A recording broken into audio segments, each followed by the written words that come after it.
Join us this week as we delve into the world of points and miles with expert Allison Tackette, also known as Lucky Tic Tac.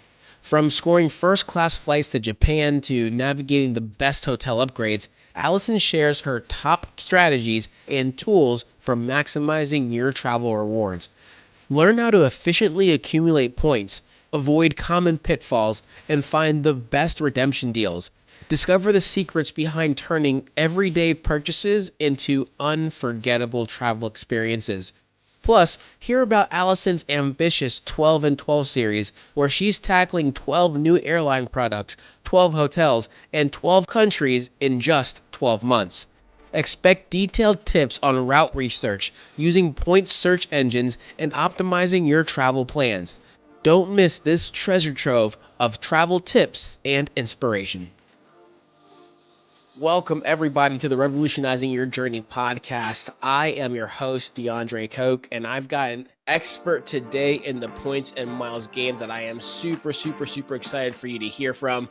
But before we introduce her, I got a quick favor to ask you. If you've been enjoying our content and our episodes, please take a moment to visit our show's page on either Apple Podcasts or Spotify and leave us a 5-star rating and review. That absolutely helps us continue to get our content out to more people who are looking to revolutionize their own travels and their own journeys. So today I want to go ahead and introduce Allison Tackette. And she is an expert in the points and miles space. And actually, when I asked the Point Sisters, if you remember that amazing episode on how to do around the world travel with an around the world ticket, they actually gave her a shout out and said, you got to have her on the show. And we actually had already had this coordinated. So I'm super excited to have her here today. Allison, I'm excited to glean some of your knowledge and wisdom in the points and miles space. So welcome to the show. Thank you, man. Appreciate it. Let's dive in and drop some knowledge. Awesome. Let's do that. So let's get a little bit of background on you, Allison. So where in the world are you? What is it that you do for a living? And I know your handle is Lucky Tic Tac. And so I'm super curious because of pretty much everyone in the points and miles space, they have either points, miles, or something in their title and their handles. And outside of perhaps me, that represents the brand of a brand that we've created, Boldly Go, right? So it's really unique that you are at Lucky Tic Tac. So I'd love to hear your background, but also there's got to be a story behind Lucky Tic Tac. Yeah, so I'm actually based in Columbus, Ohio, okay? So a little Midwest person, but I used to live in Dallas for the longest time. I miss Dallas. I actually miss the heat, sadly, which I don't really know why I would miss the heat, but now that I don't get those 100-degree weather days, I miss them. But also, those nonstop flights everywhere. I miss that for sure. I was gonna say that the nonstop flights have got to. I would weigh that a little bit higher than Texas heat, but you got to do you, Allison. I lived in Texas for a vast majority of my life, so I got used to the heat. And now it like gets down to like freezing and it snows up here in Ohio, and I'm like dying as soon as it drops below like 80 degrees at this point in my life. Got Yeah. it. Got it. So, That's fair. yeah, you were asking about why my handle is Lucky Tic Tac, and I wish there was like a really crazy story behind it, but no, there's not. When I originally started posting on like Instagram, I was just like I quit my job because I didn't want to work at a university anymore. And I was like in the process of moving back to Ohio and I was just bored. So I just started posting like random things that I thought about on Instagram when it came to like points and miles, and it kind of like cascaded from there. But I originally started the Instagram as just like a personal thing. And it kind of just stems from back when I was in the military. I used to be in the Army. And when I was going to like AIT, which is like the school version of the Army before you go into like your first unit and everything, it's like right after basic. Um, I you can't have gum. You couldn't have gum, and the only mints that they sold was like Tic Tacs. So I used to carry around a box of Tic Tacs because I just don't like sticky breath. So I'm like always popping mints and everything. So I used to just carry around a box of mints, and everyone called me Tic Tac, and that's how the handle started. Got it. I love that, and appreciate your service as well. That's awesome. And the financial planning space, I have a very large client base that are military, primarily Navy, since I'm out here in Virginia Beach, but a lot of military spread out all over the country. So definitely appreciate the service that you did. So you said that you were kind of moving, I guess, back to Ohio. Wanting to get out of the university space. So before we get into the whole points and miles things, what is it that you do for work now? So right now I'm a professional award booker. Okay, I use the word professional because you know, kind of sounds more professional, I guess. But yeah, I actively spend 8, 10 hours of my day, 12 hours of my day searching for award flights, teaching people how to use their points and miles, earn points and miles as well. So I have no hobbies. Points and miles is my hobby now, or my work That's and awesome. You hobby. turn your Yeah. passion into your job, right? So that means that you got to love what you do, and you get to benefit from the travel aspects of it. So that's a perfect segue into why we are connecting, because I am ready to just capture some of your knowledge. And so, Allison, how did you get into the points and miles space? Was this something that you just dove right in? I mean, did you start kind of the trend that I see a lot of people do is they kind of get a card and they realize there's more to it. So how did you get into that space? And would love to talk through the evolution of how that's going so far. Oh man, what a loaded question for sure. So I first found out about points and miles just like from a Google search. Okay. I was trying to plan a trip with my friends and meet up with them around Easter time. And the flights were just so expensive that for me as a teacher and him, like right out of college, we couldn't afford it. So we just canceled the trip. So I got like upset and I literally Googled how to fly for free, and that took me to like I think Frequent Miler and TPG, and I really just dove right in with like a zero chill and zero like questions about it. Got my first card, then got my second one 30 days later, and then I got my third card 60 days after I learned about it. So I just dove right in, and a big focus like when I first started was just learning how to earn points and miles because that's all I cared about at the time. I used the expression I was hoarding my points like a squirrel getting ready for hibernation. I don't even think squirrels hibernate, but like a bear trying to get ready for hibernation, right? Yeah, got it, got it. So, do you recall what were your first three cards when you started in this world? Well, the three cards that you focused on in that first 60-day window? Yeah, my first three cards. The first one was the Chase Sapphire Reserve because I was like, I'm going to force myself to travel a lot. So I'm going to get this higher annual fee card with benefits. I did actually travel. So I did actually get value out of that card for the first time. I still have that. Well, I downgraded it and reapplied for it now. So I still have a Sapphire Reserve technically. Second card I got was the Chase Freedom Unlimited, which I wouldn't recommend most people try and do as their second card. And then the third card I got was the Marriott.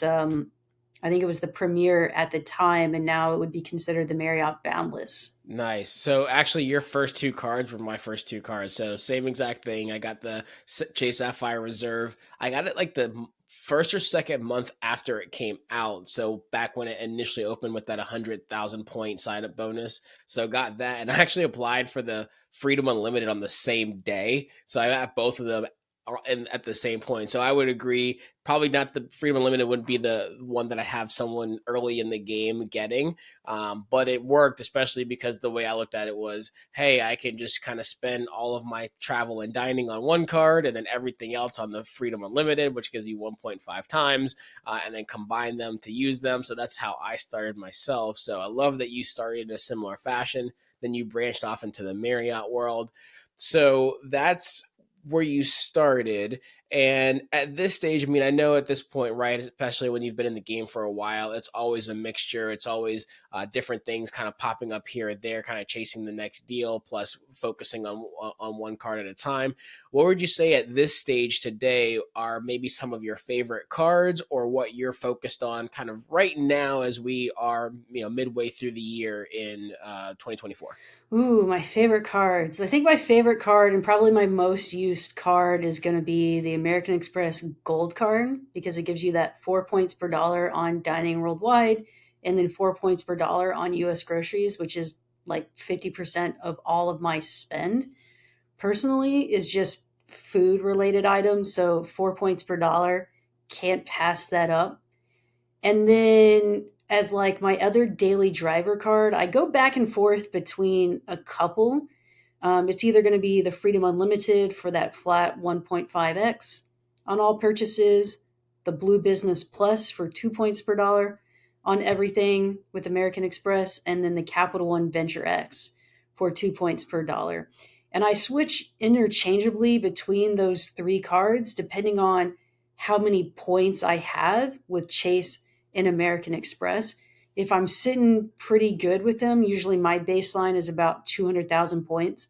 I like to keep on hand between Chase and Amex. Then I'll shift to my Capital One and boost that up.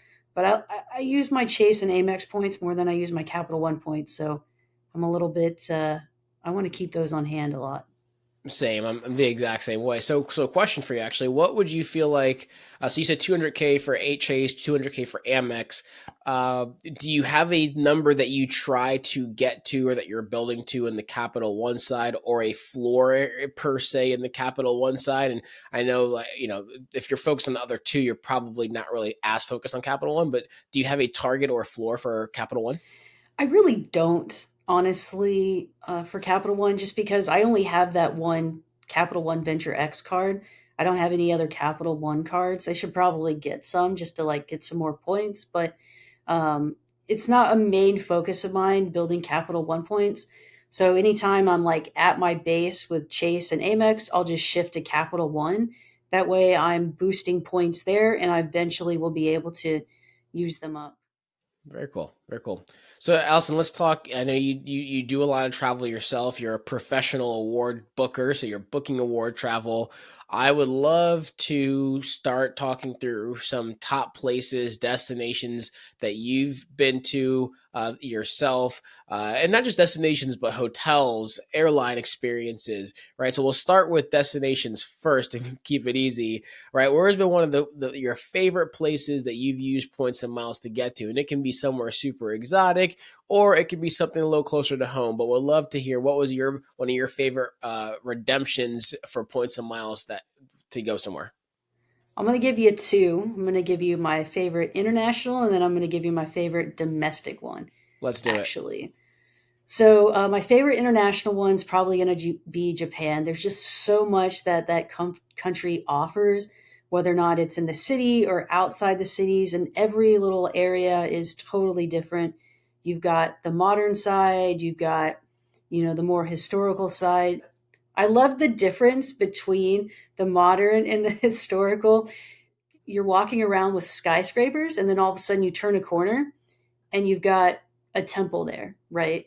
So that's going to be my international one. My domestic one, I'm going to go with Alila Ventana Big Sur, which I know everybody likes to talk about. The hotel is absolutely incredible, and like Big Sur is incredible as well. But just, like I took my aunt there and she still talks about it. And it's been like 6 years since we went. So that's why it's like one of my favorite domestic place destinations. Got it. Okay, so Leela and Big Sur, and then Japan as a country overall. So, uh, well, how many times have you been to Japan? I'm curious. Was it like a one time thing, or do you try to go back? You've been back a few times. I've been there twice now. The first time I just did like the Osaka, Kyoto area, and then the next time I went, I just did Tokyo. And I'm trying to Nice. get back eventually this year as well. Okay. Well, so what was the flight experiences? Are you using the points for the, upgraded business class, first class experience? Are you more of the, what, I can settle with economy, kind of keep the points lower and have more points to spend elsewhere in other trips? I find myself kind of going back and forth between like I want those upgraded first class and business class, but I'm also not going to complain if I'm flying economy so long as I'm not in the middle seat because that would be an absolute nightmare for me. I'm team aisle person all the time, just for the record, because Same. aisles are better, in my opinion. But yeah, so the first time I went, I flew Japan Airlines first class on their old. first class product. So that was like an incredible experience. It was actually one of the first products I learned about when I got into points and miles. And it was like the top target that I wanted to do, but it took me forever to do it just because I was like, ended up always doing something else instead of that. Only cost 80,000 AA miles and $5.60 to fly. And I did JFK to Haneda. Cannot complain about that at all, considering I think that flight was going for like just under 10K for that one way flight when I booked it, $5.60 or 10,000 bucks. I don't know about you, but I don't have $10,000 sitting around for one flight. Yeah, no, yeah, that's an incredible redemption, absolutely incredible. I mean, 80,000 point because it could have been $5 and like 400,000 points, right? But like eighty Hmm. thousand points and $5, absolutely any day of the week would take that. Yep, yep. And then originally I was supposed to fly Japan Airlines business class on the way back, but I actually found Japan Airlines first class opened up again. I think it was like the day before departure. So I canceled and rebooked into first class the day before. So I flew the old product back. So going to try and get on their business. I think I actually have the new business class booked later this year. So I'm super stoked for that. And then the other time I went to Japan, I actually flew economy from Seoul to Tokyo because it was like 300 bucks for that flight. And I was like, 300 bucks, 4 hours ish, Oh 300 yeah, that's not a bucks long in haul economy flight. will be Yeah, fine. not No, not absolutely at makes all. sense. Okay, Yeah. perfect. So, And go ahead, go ahead. I was trying to think about what I flew the next when I left Japan, but I don't remember when I flew. No worries. Well, let me ask you this: was the first class Japan experience the top of you'd say of your airline flight experiences, or do you think you've experienced something on whether it's Emirates or Cathay or any other place that has you think actually elevated beyond that? I'm going to be honest. It's my favorite flight that I've taken. And I think that's just because like it was like the top aspirational thing that I wanted to do. It's not going to be quite as good as like Qatar Q Suites or Etihad or Emirates, but it's still like one of the best ways to get to and from Japan, in my opinion. And that's factoring in some of the other airlines that fly to Japan as well. Very cool. So, Allison, as you're doing these travels yourself, right? And then you're working with people, you're coaching them, they're paying you to help coach and book award travel and all these different things, which we want to make sure we get all your info at the end of this about doing that. Uh, what what are the typical tips? How do you start? How do you direct someone as far as how to start focusing on whether cards or loyalty programs? Because there's so much information out there, right? And you could start in so many different areas. How do you usually recommend someone get started in the points and miles game? And then what are the resources that you like to use yourself to really start thinking through how to actually use all these points that someone's accumulated? Yeah, that's a great question. So my like top tip when you're first like getting into like points and miles is focus on the flexible transferable points, okay? So points with Chase, Amex, Capital One, Citi, okay? We want to focus earning all those points rather than program specific miles like with Delta or American Airlines or Marriott, Hilton, right? Because once your points are in that like airline or hotel program, you're locked in for the most part. Yes, there are some instances where you can transfer them to like other airlines, but for 99% of people, it's going to be a terrible value to do that. So you focus on those key points: Chase, Amex, Capital One, Citi. And that's going to get you to 99% of the places worldwide that you want to go to. And once you have a really solid base of those transferable points, that's when you can start considering those program specific miles with like American Airlines, because American Airlines miles are really valuable for those international redemptions and even domestic redemptions as well. But you can also book American Airlines flights through like British Airways as well, which you can transfer to British Airways from all four banks, right? So those flexible points are going to be like the key way to unlock your ability to travel for almost free, or at least cheaper. Nice, very nice. So I have now accumulated all of these points. I have started with my transferable card. I've got the Chase, I've got the Amex, I've built up points. How do I figure out how to use them? What are the resources that you like to use and that for booking your own travels, but also when someone comes to you and says, "Hey, I've got this bank of points, I want to go wherever location." What's your typical process? Do you use the general search engines? Do you use the more technical tools like Seats.aero? Like what all of the above? What's your usual strategy? This is a great question. This was actually the topic of my presentation at Travel More last year, was like the points tools that are like worth actually using. And then I also like touched on ones that I'm like, I don't understand why people even talk about these anymore, because they're not even worthwhile and they're just like a waste of time. I avoid actively anytime I'm trying to do like route research, and I always like to do route research first when I'm looking at a destination I'm trying to go to, because it's going to tell me who flies into that airport, right? If I'm trying to get into a very specific airport and only, let's just say, United flies into that airport, well, if I spend my time earning or even trying to redeem Delta miles, it's going to be a waste of my time. And I'm just going to get frustrated because I'll never be able to use my Delta miles. So that's where that route research comes into handy. And I hate looking at Google Flights when I'm talking about using points, because Google Flights, I think, gives like the wrong impression for people first starting out in points and miles. It gives you in this impression, okay, this flight exists. Why can't I actually use my points for this flight, right? So I actively try and avoid that. And also, I don't know if you've ever noticed this, but in Google Flights, sometimes they'll combine like tickets, right, with airlines that don't even partner. So I've seen it sometimes where it'll be like, well, I can fly American Airlines from point A to point B, and then I'll get a separate ticket with Frontier to point C, from B to C. And you can't use your points for that. So it just kind of just muddies the understanding of what you can use points for.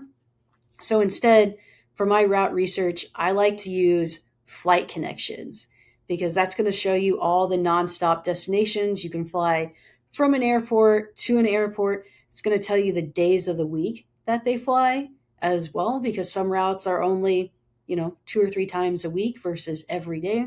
If you're only searching on one specific day, you're never going to find that flight because they don't fly that date. So that's why that route research comes in handy.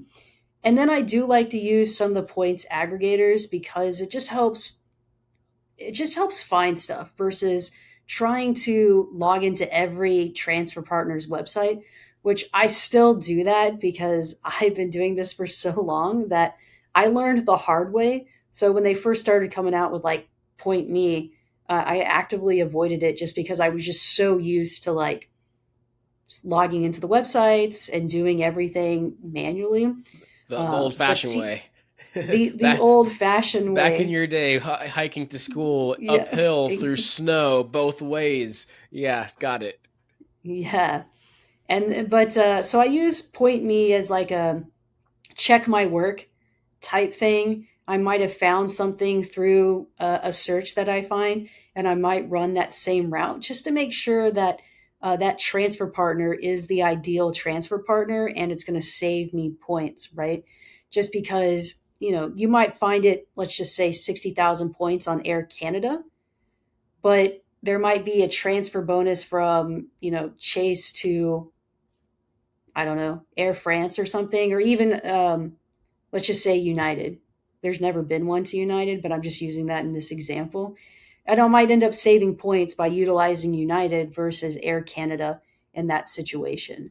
So that's why I like to use those like Point Me, just to see, to make sure I'm not wasting points. But by far my favorite points tool is Seats.aero. Just the amount of flexibility that you can do with that. Search region to region, which is great if you're someone that has tons of flexibility in your destination. Even if you don't have flexibility in your destination, maybe you've got flexibility in your dates. So instead of running 5 searches, you could run one search that's going to cover multiple dates, multiple different airlines, multiple different transfer partners as well.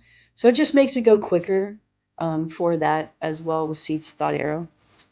Hey, it's DeAndre here, and we're going to interrupt this episode real quick to tell you about two great opportunities for all of you. First, join our private Facebook community to connect with fellow points and miles enthusiasts, get exclusive tips and updates, as well as get your questions answered directly by me and others in the community. And if you're looking to level up your points and miles skills, we've partnered with Lux Travel Hacks to offer you 50% off their online course that will teach you all the basics you need to know to learn how to travel in business or first class, all for less than you'd pay for economy. Don't forget to use the code BOLDLYGO at checkout. You'll find all the details and links to both of these in the show notes. Now, let's get back to our episode.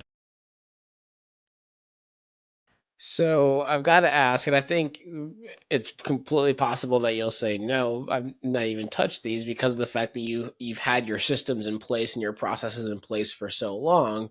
But within the last year, we've had the inclusion of like Roame and Points, yeah, which I actually use a lot myself. That one, and then now there's Points Path, which integrates with Google Chrome. And have you had a chance to try any of these? Do you have any opinions on them, or have you said, you know what, I've got my systems. If it's not broke, don't fix it, and you just focus on which I mean, Seats.aero is a phenomenal tool. Obviously, it's one of the best out there. But have you tried seeing if these other ones kind of fit what you're looking for as well? Yeah, 100%. When both of those first launched, Rome and Points. Yeah, I did play around with those pretty significantly just to see what it was showing and how that would be different than Point.me and Seats.aero.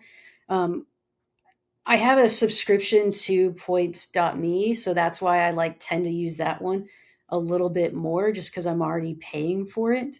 But I do frequently just go back to the other points tools and just see how they've changed, because I'm not naive to think that one tool is going to rule them all. They all have their place. They're all going to provide value in some shape or form. So, no reason just to say, hey, this one's absolutely trash just because it didn't work on that one time you tried to use it. I absolutely agree with you there. I was using Point Me as well a lot. I actually transitioned to Points Yab for a few reasons. Their speed of searching is much faster. The ability to do a date range, the ability to search multiple airports for both, your destination and your origin. So from a positioning standpoint, you can kind of plan around that. So that's why I liked it. But I did find when I still had the dual subscription because my Point Me had not run out yet, I went back to Point Me to look up like a specific day, and it pulled flights that Points yeah did not show. Right.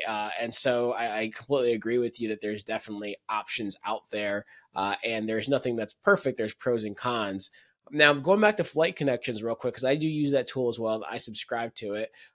Do you mind chatting real briefly about the difference between the free version of flight connections and why it's helpful to pay for it? I don't actually pay for the pro version of Flight Connections, to be honest, just because the information that I want from it in terms of who's flying to and from a destination and what days is extremely helpful. And it's like 99% of the information that I want from there. But I will say there are some really great features with Flight Connections if you have the pro version. So you can search for specific fare classes that you want. So if you only want to fly first class from the US to, let's just say, Europe, you can filter out all of the options that are not first class.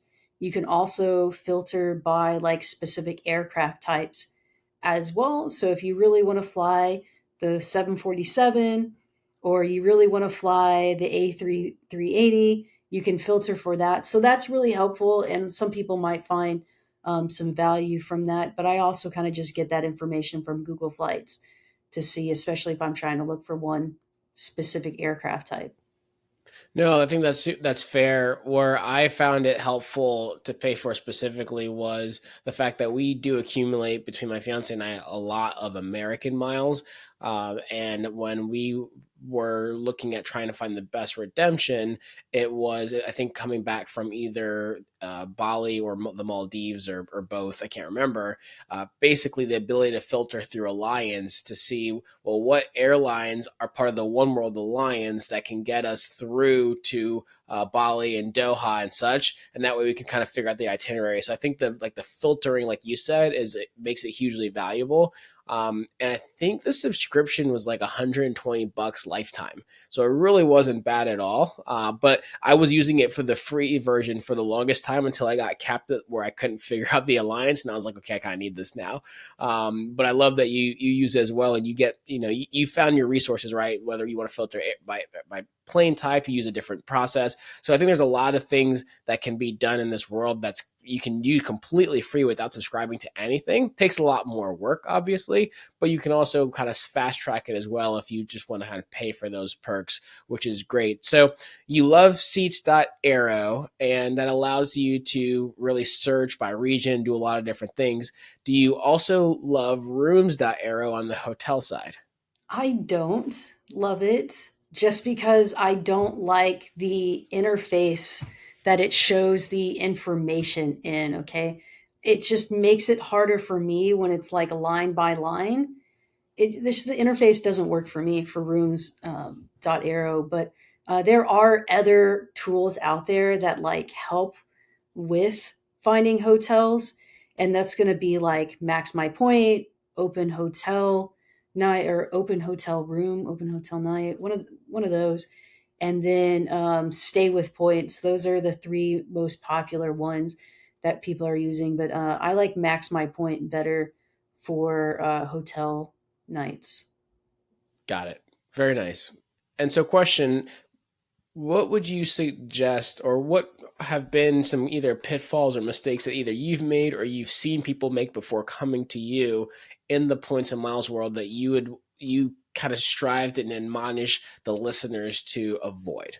Oh man, there are a lot of pitfalls. Like the one pitfall that I think us as points creators tend to provide to people and the consumers of our content is we'll say, hey, I just booked this flight for X amount of miles. And it makes it seem that we spent about 5 minutes looking for this flight and booked the flight, right? And I don't think that's intentional at all by any creator. I think it's just not talked about enough how much research and time goes into searching for flights, right? So I just booked Starlux business class, and I'm super stoked to do that here in a couple of weeks. But I was on Seats.aero on a plane searching for this just because I'm officially at the point where I'm crazy and searching for flights on a flight. I saw it. I literally booked it on the flight. It took all of 5 minutes from the time I saw it on Seats.aero till I had my confirmation email. But I had spent months with a tracker monitoring this and then self monitoring for Starlux business class because I really, really, really wanted to target it, right? So, again, it may have took me 5 minutes to book it once I saw it, but I spent months monitoring this one flight. So I wish that was one thing that consumers of points content understood is it's not going to be you search one time and the flight is going to be there, right? Especially when you're talking about peak travel, the likelihood of your first search being successful is very unlikely. You're probably going to have to spend some time monitoring for flights to have a successful search, especially if you're doing premium cabins, business, and first class.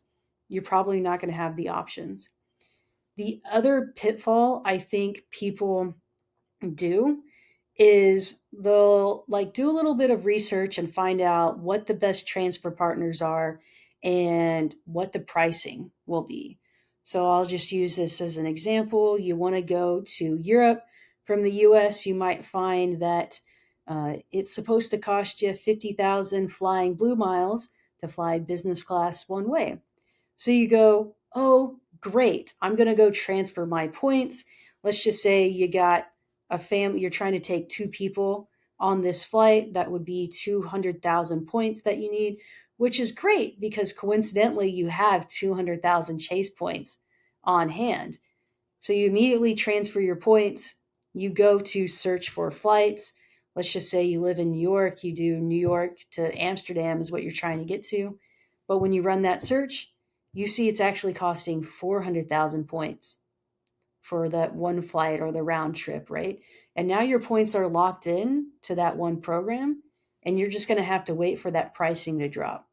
So I think that's the other pitfall is just run some searches before you start transferring your points to see what that pricing is. If you're not sure what the pricing is, if that pricing's good, do a quick search online to see what you should expect to pay for that route and that program as well. I absolutely love that because you're absolutely right in all the things that you've said. But also for the person that's new to this and they search, they might not realize that if they're searching to leave out today, it could be 250,000 points for business class, and just by changing the date to tomorrow, it could drop down to 75,000.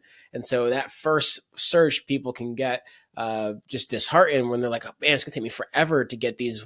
People say, oh, it's only 50,000 miles to go here or there. Like, I'm not finding these things. And I think you're exactly right. I mean, when I think about our trip to Singapore and Bali, which is coming up here in a few weeks, we are going to, I mean, it took me weeks of searching and trying to find the right redemptions. And of course, after I finally found it, and booked and transferred points and did everything, like the week after is when almost all the airlines I used all came out with transfer bonuses, and I was like, "Come on, right?" Like Flying Blue, just all of them. I was like, "This is ridiculous," but it happens, right? So we win some, we lose some. Ultimately, we're still going to be flying in first or business class, long haul travel. Could have saved a good amount of points, but still, I completely understand that there's a lot of headaches that are behind the scenes that when we just say, "Oh, we booked this," it doesn't reveal the full story. So I love that you pointed that out. Yeah, it's that was my breakfast thought a couple weeks ago, just like eating breakfast. I just I don't want people to get disheartened the first time they try and like redeem their points because then you start to think, "Oh, this is a scam." You say I can use 60,000 points for this flight, but really it's like 200,000 points right now when I'm looking at points and miles is a scam. No, it's not a scam. You just got to practice some patience, wait for the pricing to drop, and then you'll be good to go. Once you make that first redemption, though, it's all worth it. Yeah, then you're hooked.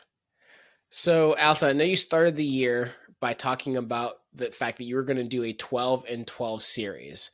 And so I know from what you posted, you said, hey, the 12 on 12 series is going to be 12 hotels, 12 airline products, 12 new countries, all in 12 months. And so we're a little past halfway through the year. I'm curious, how is it going? Because that sounds both awesome and kind of insane at the same time. So love to hear how it's going and what's the adventure gone. What's the adventure been like so far? It's definitely exciting and a bit crazy at the same time. I feel like I should tell the story about why I came up with that first, Go for it. because I was actually in Prague last December, and I ended up getting sick, and I was just like laying in bed with like a fever, and I was like, man, travel isn't fun in that moment because I was sick. I mostly solo travel, so I was by myself. I don't like being sick in general, and I definitely don't like being sick when I'm traveling. So I just was like, man, like I don't even want to travel home because I don't want to get on a plane because it wasn't exciting to me. So I was just trying to think of things that I can do while I was traveling to make it more fun because otherwise like I had been finding myself last year flying the same products over and over again just because that's how it was working out for the redemptions that I was doing. So I was like, what if I tried this like 12 and 12 type thing where I just try and like force myself to have new experiences throughout the year. So I came up with that 12 and 12, like you mentioned, 12 new airline products. So I can fly an airline again, but it has to be on a different plane type, right? So I can do Lufthansa business class on a 747, and that counts. But if I fly Lufthansa business class on the A380, that also counts. But I can't do the 747 twice because that doesn't count. 12 new countries, so force myself to go to new places, have new experiences, experience new cultures, and then 12 new hotels, which I knew was going to be the easiest part for that. And then in 12 months, the plan was to try and do one once a month. And I was trying to like straddle it at the beginning and the end of the month because then it was like, that's technically one per month. But it hasn't really worked out that way, at least in timing. Actually, haven't taken a long haul flight since like early May. So I'm itching to get back up there. So I'm going out with a bang. I actually had to go back and look up everything what I had done so far this year because I had kind of forgot about it. So let's see. I've got four of my flights accomplished, and they were all going to Europe, oddly. I'll have two more, at least two more. So about halfway done here in the next couple of weeks. The hotels I've already crushed. I'm at 12 already because I was just bopping around to different places in the same city. And now for the hotels, is it literally just a different hotel, or does it have to be different branded hotels, like an Alila versus a Hyatt Ziva versus uh, a Hyatt, Grand Hyatt versus a Park Hyatt, or is it just literally 12 different hotels? It's just 12 different hotels. That would be like super hard, honestly, especially with like Hyatt. I like almost always stay at a Hyatt property. I don't think I've stayed at a non Hyatt property this year. So I tend to like to stay at like Hyatt Regencies and Grand Hyatts because they have the clubs that usually have snacks and like dinner stuff. So it's like one less meal I have to pay for when I'm traveling. So that would be really hard if it was like 12 different hotel brands, but I don't know. Maybe I should try that next year and try 12 different hotel brands. I mean, you can mix it up, right? Hyatt, Yeah, Marriott, IHG. You can mix it up a little bit. But I was just curious as if yeah, how granular we're getting. But okay, I know I cut you off there. So you've done all yeah. the hotels. What about countries? Countries I've done Portugal, Turkey, Sweden, Montenegro, and then I've got Taiwan and Malaysia coming up next month. So about halfway done with the countries as well. About halfway through the year. So I'm on track to finish everything. But if you see me come December, just staying a couple nights and bopping around the places, you know it's because I haven't accomplished it yet. Got it. Got it. Now the countries that you are going to, or the seven that you just named, have you been to any of those before, or all of those brand new countries for you?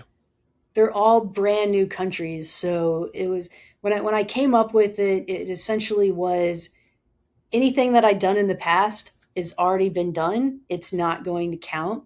So I've done a couple of overnights in like Germany this year just to like position in Europe. That didn't count because I'd been to Germany, the UK as well. So it's just only first time visits that are counting for the countries. Got it. Well, as we start to wrap up, Allison, I'd love to hear. So, of those countries or any of these flights or hotel stays that you had as part of this 12 and 12 series that you're doing, which I think is absolutely incredible, what would you say were either one or two of the most memorable experiences, whether it was the new airline product or it was the country or it was the hotel? What has been just a one or two of the most memorable aspects that you've captured for this year? Ooh. So at least as far as the flight products, I'm gonna go with the Virgin Atlantic business class. Okay, I flew on their A330-900 Neos, which is their newer planes, and they're the ones with the individual suites with the doors on planes, which was really exciting because it's much better than their old like coffin style suites. And I call them the coffin style suites because they're like angled and they're the walls are short. You can literally look up and like see someone sitting next to you. So it's just kind of awkward. Yeah, it's super awkward. We flew that back from the Maldives in December. Now, granted, or January. Granted, hey, it's business class. We're flying back from the Maldives. We're having drinks. There's actually a bar on the plane, but it is weird because like your back is to the window, angled into the middle of the plane, and you're literally like looking across the aisle from the person across from you that they're also looking at you. And if you have someone you're traveling with, you have to like peer over the wall to talk to them. It's just, yeah, it's not a great design at all. There are worse things in the world, right? There's definitely first world problems. Also, the fact that the bed itself, you have to get out of it fully to turn it into a bed. You can't just recline back. So again, I digress because these are a mini rant. Loved Virgin, didn't like their design. So sorry, keep going. Yeah, it's just a bad design. Air New Zealand has the same design for their stuff as well, and it's just not the greatest product. But I loved the new Virgin Atlantic product. The service was great as well on the flight. The food was great. I don't even remember what I got, but it was good. Whatever I got. So I would definitely fly that again. The taxes and fees suck, but you know, if I'm going to pay $1,200 or $1,000 in taxes and fees instead of $6,000, I'd rather pay the $1,000 than $6,000 and have a good service. And then for the hotel, I don't know, man. I think I would go with the Hyatt Regency Couture Bay that I did out in Montenegro. They gave me a sick upgrade because I'm a Hyatt globalist. So I ended up getting a 1 bedroom apartment, like right on the water. It was a 3 floor villa with a rooftop, like sitting area and a plunge pool out there. It was absolutely sick. If you guys want to check it out, I posted a review on my Instagram. So you'll definitely have to check it out. It took me like a minute to walk. I think the reel is like a minute long, and I had to speed it up to hit a minute because the place was just that massive. So that was a sick upgrade I got there. So I really enjoyed that. And if you've never been to Montenegro, that's a great place as well. Don't go to Couture during the summer though, even though it's like the perfect time to go. It's just so many people are there and traffic sucks. You'll spend an hour trying to go 5 miles because of the roads. Got it. Got it. Well, Allison, appreciate all the wisdom, the ideas. Love the 12 and 12 series, all the strategies that you've shared. Would love as we start to wrap up here. I know you have your award booking service, you help coach, you have great content, you do reviews, you do all the things.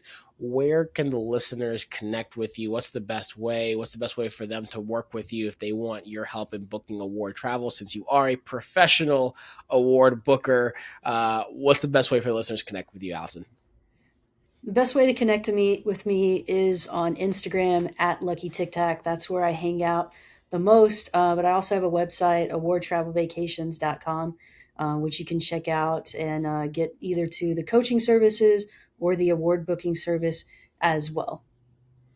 Perfect. So we will link to both of those in the show notes. And I know that you said that you spoke at the Travel More conference last year, and you're going to be speaking again at Travel More conference this year. And my fiance Taryn and I will be there. So excited to see you, get to meet you in person, get to get more knowledge from you, and network as well, and have some fun between the events. So absolutely, absolutely love what you had for us today. Allison, I've got two last questions for you. The first question is, who else should we invite on the show? I'm going to go with Mariah, points for the memories. I love what she's doing with her points domestically because she likes to focus on going to national parks and using her points to make that happen. And I think that's super unique and incredible. And I wish more people focused on domestic stuff versus the international stuff because you can get a lot of value of your points domestically. But trying to use them for national parks, that's unique. And I love watching her stories and reels when she's talking about using her points for that. Awesome. We'll try to connect with her and hopefully get her on a future episode. Allison, before we wrap up, any final thoughts from you before we go? Points and miles is fun, everyone. Don't be so stressed out with trying to use your points for just like the flashy stuff in business and first class. If you want to fly economy and just go see grandma and grandpa, that's cool too. Or you want to take that epic bucket list trip where you all are balling out in the overwater villas, that's cool too. just make sure you get value out of your points and you're not going through the portal. Awesome. Well, Allison, thank you so much for joining our episode today. I love all the wisdom that you dropped. I love talking about your strategies, the tools that you use, going about it the old fashioned way. I love that you have a service where you help people do this as well. And I know that you've got so much more that we could share, but we won't want to make this episode too much longer. So I would love to have you back at a future episode. And thank you so much for your time today. Thanks, man. It's been great. Appreciate it. Absolutely. For the listeners out there, please go ahead and reach out to Allison at Lucky Tic Tac, as well as if you love our content, love the show, like, rate, subscribe, tell your friends, do all the good things. Like Allison said, points and miles is meant to be fun. Doesn't matter if you want to ball out in Maldives or just take a domestic trip to see your aunt and uncle. You know what? Use it, embrace it, and we're here to help you revolutionize your journey. And we'll catch you on the next episode. Take care. Have a good one.